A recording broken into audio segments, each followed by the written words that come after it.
Ladies and gentlemen, gentlemanly ladies, friendlies, LGBTQ community, welcome to Coffee with Dragon.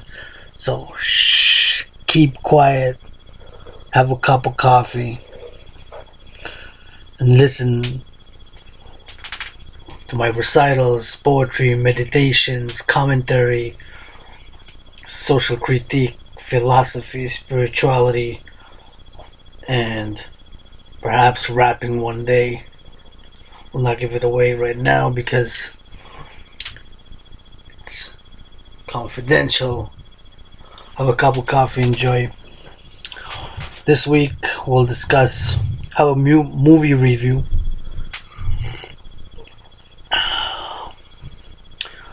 Coffee's gotten cold, but do drink cold coffee also. Let me know. Do you drink cold coffee? Do you enjoy sometimes cold coffee? A little bit of milk, a little bit of sugar. Now it's just black. But hot, lukewarm, cold, depending on my taste. Now, I like it cold. This coffee particular is okay cold, so I don't mind. What about you? Does your coffee absolutely have to be warm, lukewarm, cold, boiling?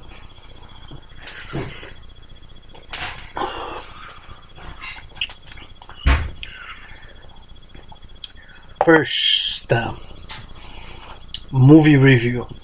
Tuesday went to see The Midnight Sun. In my opinion, it was a good movie, worth seeing. Absolutely great movie. Shh, tearjerker. There's emotion involved in the story. There's romance, there's humor. It's basically a love story, right? But it's also philosophy, and it's a unique point of view, right? With somebody who has a condition, a unique condition. I think it's, as they said in the movie, it's 1 person in a million, if not less, is affected by this condition to a lesser or more degree. XP, believe it's called Cento, some Latin word term for being unable and being threatened mortally by exposure to the sun, that is, to sunlight. The scientific part of that illness, well, I guess it has to do with the rays, and in the sun rays it's not just light, but it's concentration of light and heat, of course, and all what's called ultraviolet rays, right? So, Midnight Sun, do recommend to see it. I believe it was some Schwarzenegger son who plays one of the main characters, which are two main characters. Great acting. Enjoyed it very, very, very, very much. I'm gonna be honest. Thrice had shed a few. It's I mean, it's depending on you, but it's also a mixture of joy, tears of joy, and of so emotionality. But it's worth seeing. Go see it. Let me know. The other issue I wanted to discuss is the Zuckerberg, the ongoing Facebook and Cambridge Analytica fallout, we can call it, from the scandal, of course. So missed a few videos and read an article, and we'll actually just go check it again.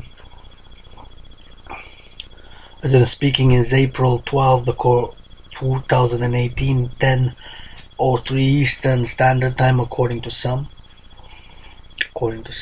Some other people have they're in different years, a different calendar, but we use For business and international diplomacy and politics, we use the common, what's known as the common era calendar. So to be inclusive out there for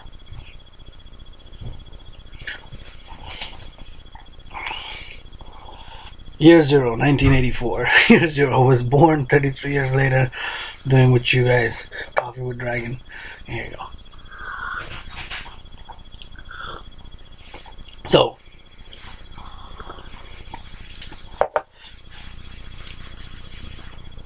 and this is what we do. We drink coffee with Dragon. We use a little smartphone, Google, search, use other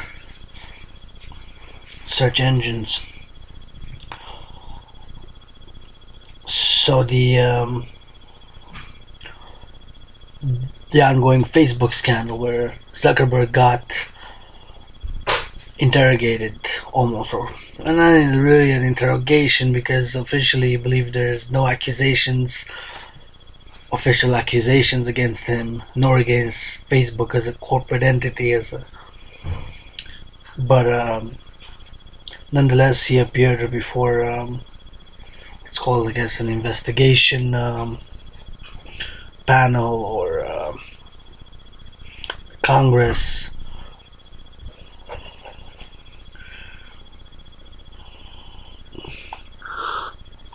Bloomberg News. Mark Zuckerberg refuses to admit how Facebook works. It's an interesting one. CNBC. Facebook will kill it this quarter as Zuckerberg aims to show Wall Street who something. Zuckerberg certainly convinced me to log off Facebook for good. That is what Facebook's Mark Zuckerberg did and didn't answer. BBC News. Oh, funny pictures they put this video of people. He looks like a Hi.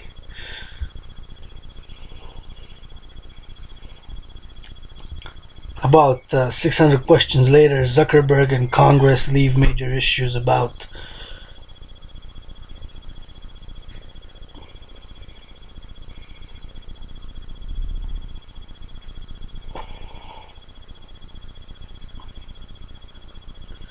Facebook in crisis. Mark Zuckerberg's testimony reveals massive problems. Wired. Let's read from the Wired. So, okay, he said he's sorry. The guy said he's sorry. Listen. Personally, I'm a user of Facebook. Well, Facebook is a free service. And, again, as I'm telling people, if there's something you want to keep private, just don't share. You want to keep something private, your posts, it's public there, and even if you have a settings, the administrator, and because it's computers and how they work in an interlinked system, there's somebody who can have access with savviness and tech savviness and computer science. Hacker types can certainly intrude, but this, of course, this was whether there was actually a breach, right, between him and Facebook and Cambridge Analytica for monetary reasons, or for reasons such as monetary reasons and what have you. There was money involved, and what type of breach there actually was in the user agreement.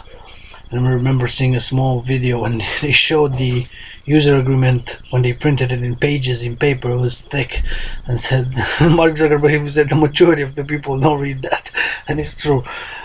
Probably the next one maybe I'll do a little bit of reading from it to see how many people. Have you read it? You tell me, be honest. I haven't read all of it. I've read some of it, but not perhaps the entirety. Just like the Google agreements in terms of service with Apple. Actually, the Apple one last year, or is it a year ago? I've read through its entirety. I believe it took me like more than almost 2 hours of reading through the entire the agreement, right? Perhaps more, even 3 hours. It was long, but nonetheless. So You might skim, just read some parts and the highlights and what have you, but really, and that's, that's a question. I guess what's her name? Esho addressed that it should be more condensed and less use of less words. More simple, simplifying it, which I'm of course for.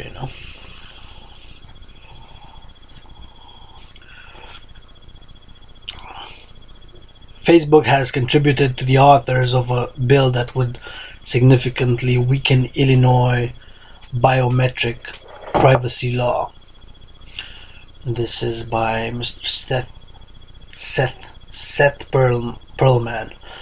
I'm not sure if he's related to the deity, ancient Egyptian deity of Seth, but it's his name. Horus guy. So during Mark Zuckerberg's first day of hearings on Capitol Hill Tuesday, Senator Richard Durbin of Illinois tried to ask the Facebook CEO a question about his state. Illinois has a Biometric Information Privacy Act, or the state does, that's interesting, which is to regulate the commercial use of facial, voice, finger and iris scans and the like. We're now in a fulsome debate on that, and I'm afraid Facebook has come down to the position of trying to carve out exceptions to that. I hope you will fill me in on how that is consistent with protecting privacy. Zuckerberg never had to answer the question because Durbin's time expired, but the incident highlights how. Even as Zuckerberg promised Congress that Facebook would do a better job protecting its users' privacy, the company has been working to oppose or weaken privacy measures at the state level.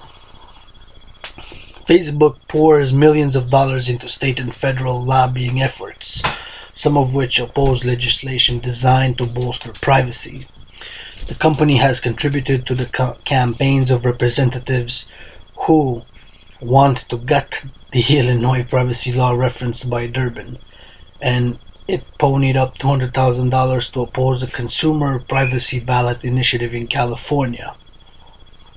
Wednesday, shortly after Zuckerberg finished testifying in Washington, Facebook said it was no longer contributing to the group opposing the California measure.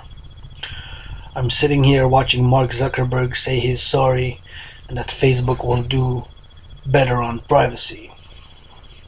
Yet literally as he testifies, lobbyists paid by Facebook in Illinois and California are working to stop or gut privacy laws.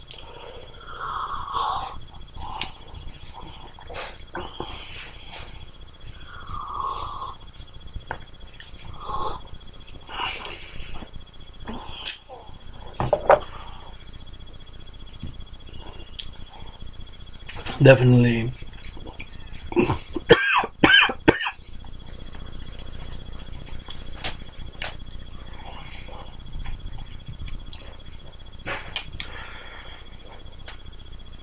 we will be hearing more from this,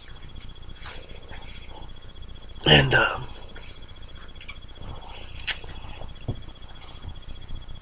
we will be probably not logging off from Facebook right away.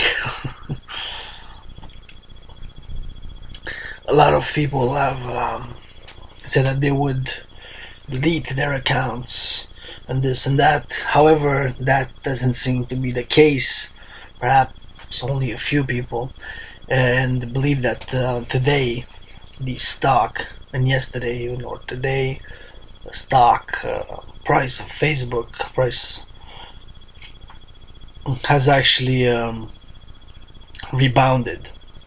So there seems to be, after Zuckerberg's testimony, there seems to be a regaining of investor and consumer and user confidence to some extent. That is my speculation. Of course, there's still concerns, and it's an ongoing story as we're getting informed about what exactly the CEO, Mr. Zuckerberg, has said about Facebook. I know the guy said he's sorry. He's a citizen of the world like we are. Netizens. He uses a Facebook, so he did apologize, but now, from my understanding, there's gonna be some financial incentives for that's gonna be part of the I'm sorry deal, which is always good in many ways. More for redistributing the wealth. The way, of course, fair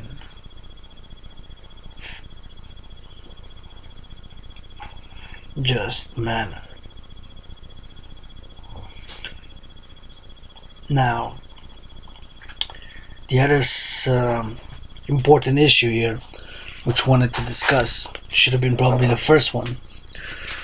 Nonetheless, it is important, is the ongoing crisis, which was triggered by a chemical attack last Saturday, on a suburb in Damascus, Syria.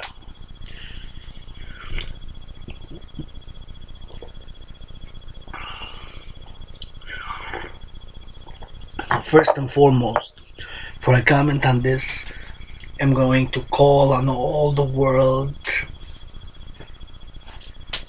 leaders to stop the nonsense, stop the madness, and to make peace once and for all. Let's sign in Jerusalem, world peace from Jerusalem. We're going to go to Damascus and all the world peace.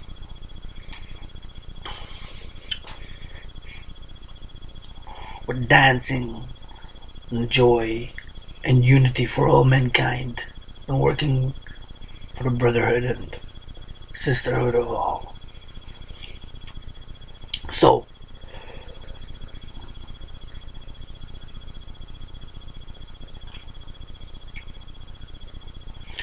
I'm gonna Google Russia.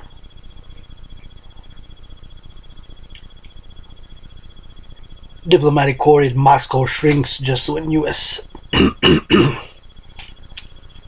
Russia tensions are at a high. Reuters, 14 hours ago.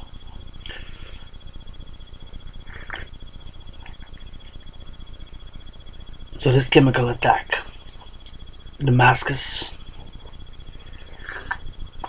by the Assad's regime, which, who knows who of the generals or the commanders of the army, lieutenants, ordered the attack, that we don't know, unless Assad's regime, his army, part of his army, attacked this rebel-held suburb, basically, of Damascus. Never been myself in this incarnation, in this life in Damascus. It's a big city, right? It's one of the most populated cities in the world, in the Middle East. And so, the suburb where the rebels were holding control, where they had control. And so this triggered, of course, the Trump administration fierce response, and say that they would respond by attacking Syrian army positions or Syrian army posts or the Syrian army. I believe, and correct me, viewers, brothers, sisters, if I'm wrong, but Donald Trump stated that they will fire missiles into Syria. Of course, Putin and Russia, they responded that they will shoot down those missiles that the US will shoot. Because as we know, Putin is in fact a backer of the Assad regime. We Westerners, myself as a Canadian, we support the moderate rebels officially, and so a regime change or democratic elections, cessation of hostilities.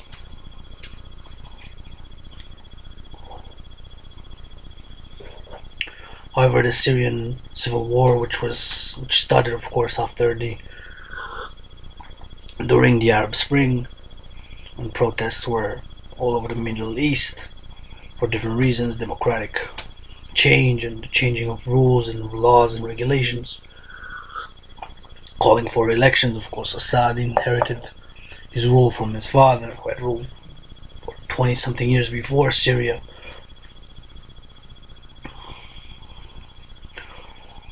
And of course, the world saw the rise of the Islamic State in Iraq and Syria, known as Daesh, the Caliphate, also known as ISIS, although please do refrain from using that name, for it refers to one of the names of the goddess, and thus use Daesh or Islamic State in Iraq and Syria, or the Islamic Caliphate, the terrorist caliphate. And so they attacked Western targets, Paris and other places. They spread, people joined with the black flag and support, pledged allegiance to the Caliph. And of course we got involved there for that reason.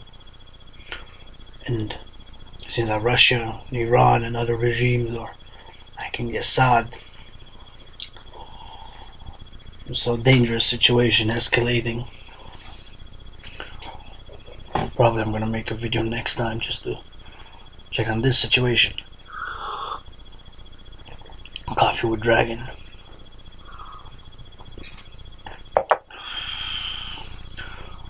Let's stand for world peace through love and understanding.